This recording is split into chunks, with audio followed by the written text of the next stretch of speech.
Olá! O tema dessa aula é o papel da avaliação das políticas públicas e olhar as melhores práticas internacionais de sistema de monitoramento e avaliação de políticas.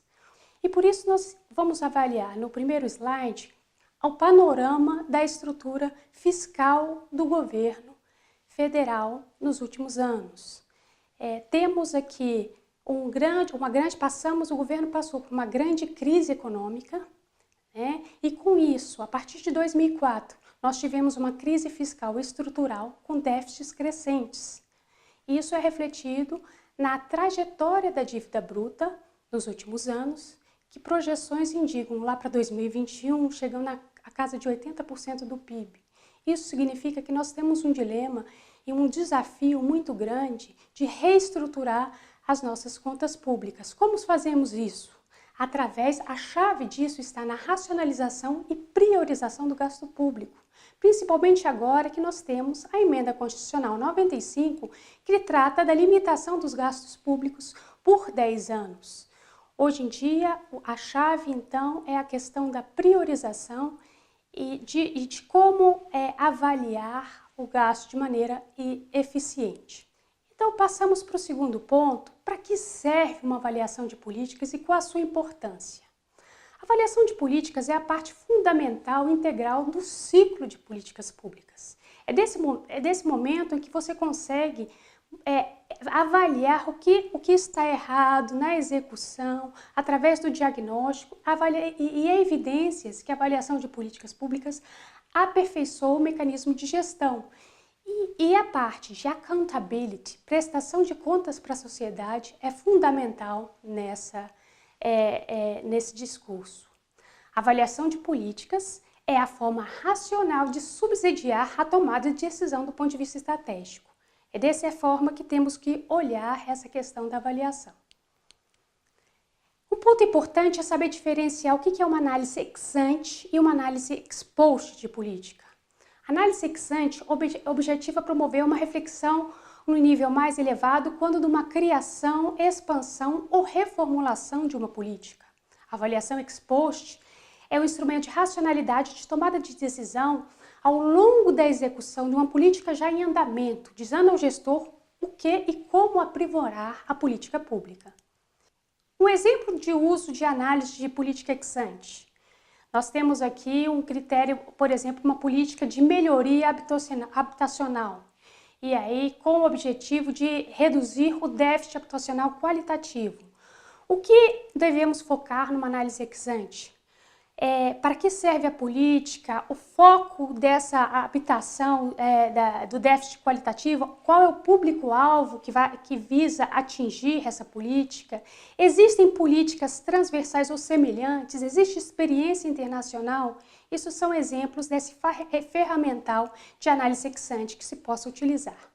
Existem diversas abordagens de avaliação ex ante, ex post, qualitativas e quantitativas, que se complementam e ao longo podendo ser utilizada em todas as abordagens.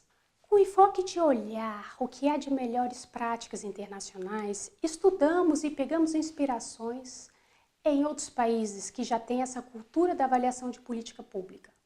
Visitamos o Reino Unido, experiência do Canadá, México, Chile e focamos em dois grandes pilares, o Reino Unido e, na América Latina, o Chile, tá? Esses dois exemplos aqui.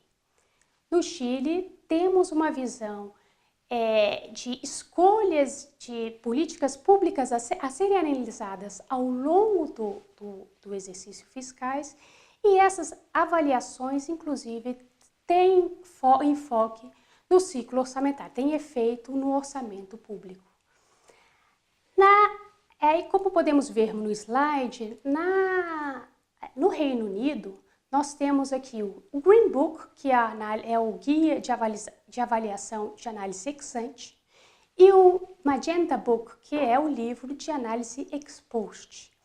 Em todos esses livros, diferentes abordagens são tratadas, como abordagem de processos, análise de diagnóstico, análise de impacto e análise econômica de benefícios, de custos-benefícios.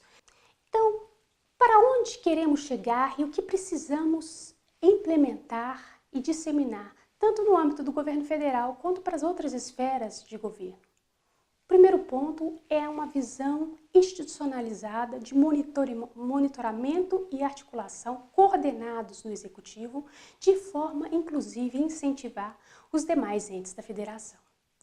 Diretrizes definidas para avaliações ex ante e ex post, a exemplo do Reino Unido e do Chile, com guias de metodológicos que serviriam para as avaliações públicas. Planos de trabalhos bem definidos para aprimoramento de políticas públicas e que sejam utilizados para aprimorar, reformular as políticas.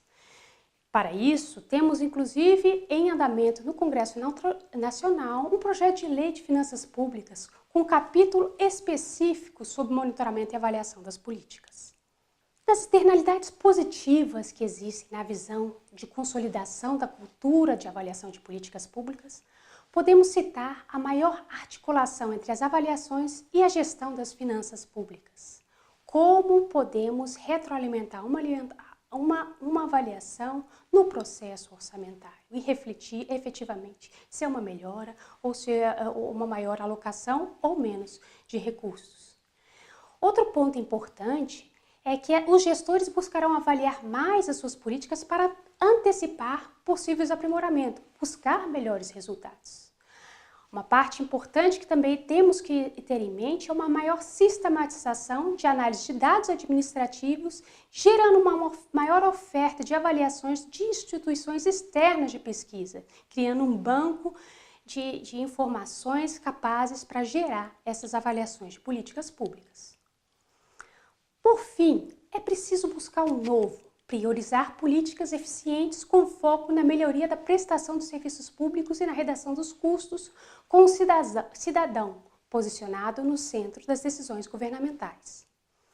Para ser capaz de avaliar suas políticas, o Estado precisa necessariamente implementar essa reforma oculta de políticas públicas, buscando a racionalidade do processo de subsídio à tomada de decisão, baseado em evidências e aprimorando a condução das políticas públicas.